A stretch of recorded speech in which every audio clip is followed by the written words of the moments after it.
Well, I don't know for sure, but I think the baby industry is like a $8 gazillion industry. Like it kind of has to be, right? Yeah. And so we want to help you know what to buy and what to 100% pass on if you're preparing to have a first baby, eighth baby, foster babies, other babies, grandbabies. We'll tell you our must-haves and what you should leave at the store.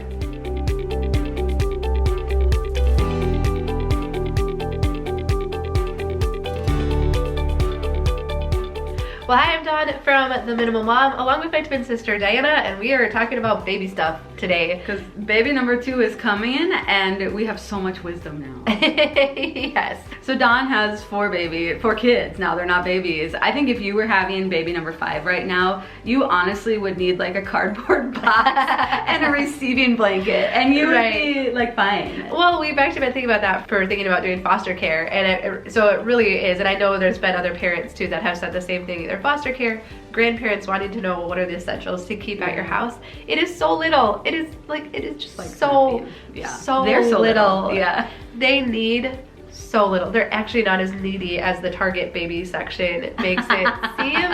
And so let's just jump into our top 10 essentials for any baby that's coming into your house. So you are actually going to need a few receiving blankets, right? So that's number 1.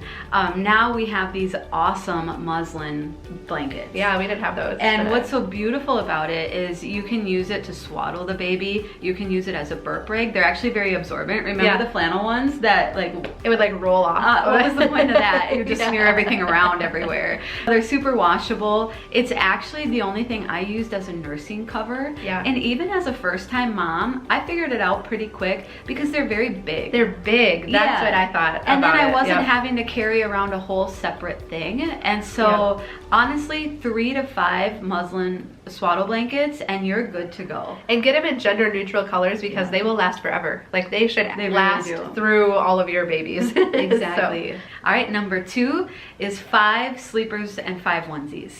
And I was amazed at how much my baby stayed in a sleeper just because it's so convenient and it's comfortable for them. Adley was in a tight ball for the first 3 months of her life. And so just changing and everything, you know, and putting all the cute little outfits on her just was a whole ordeal. Yeah. So she spent most of her time in sleepers. And kind of going back to the muslin blankets is you're doing a fair amount of laundry.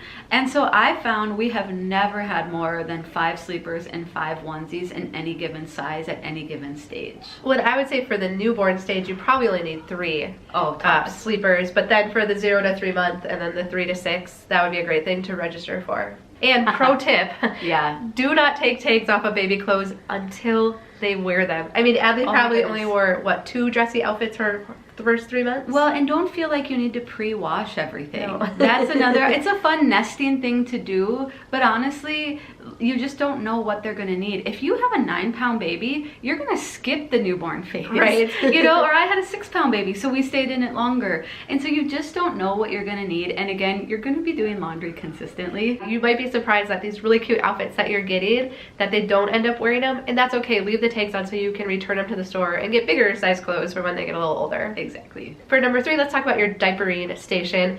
We're not really into cloth diapers. You'd think, being simple living people. If I was home full time, I would be. Yeah, I thought that too. Okay. That is a personal decision. Do what's best for your family. Follow your own convictions. But let's set up a diapering station somewhere that is convenient in your house. I started out just with a cute caddy that we can link to, and that's so nice because you can bring it anywhere in the house. I got tired of getting down on the floor and changing baby, so we brought the changing table down from her nursery. It's on our main level in our office, so it's still tucked away a little. It's amazing. Yeah. I love that it's tucked away, but it's right there. Like having it on the main level is essential for me. And that's like where you'll dress her in the morning. Like, I mean, you kind of end up keeping everything. We did the same thing. We had it in the corner of our dining room and it was just like our home base for everything baby. I mean, we hardly went in her nursery the first like 6 months. Exactly. It was very cute. Like,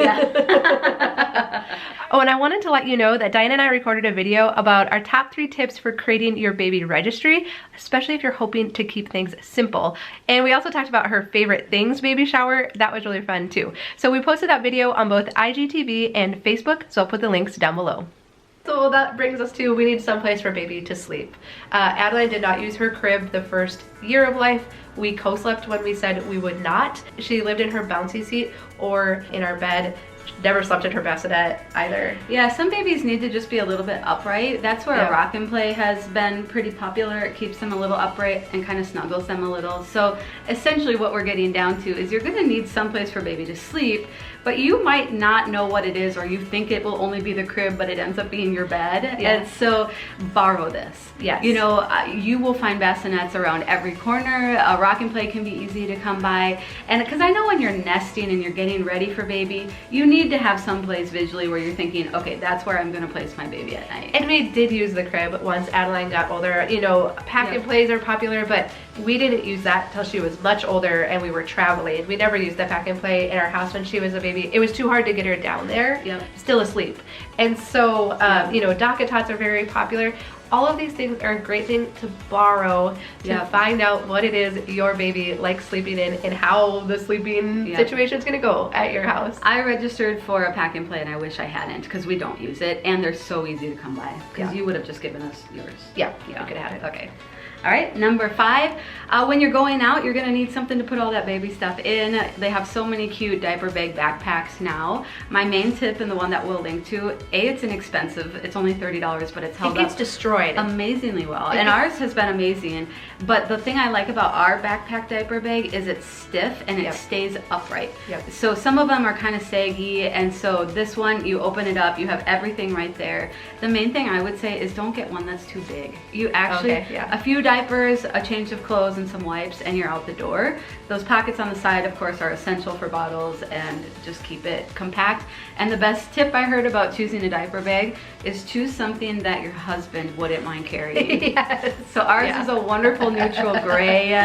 We've traveled a lot with it. It works great on airplanes too. Again, he doesn't mind just throwing it on his back. He wouldn't anyway, he's a great man. But you know, that's just something, you know, there's so many options these days, so choosing neutral colors might be a good tip.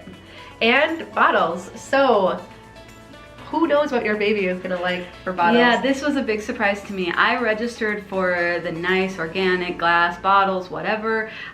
She didn't like that style, and so my tip would be, if you're going to be breastfeeding, your pump is actually going to come with a bottle set. That's a great place to start, and you're going to get to learn your baby and discover what they like.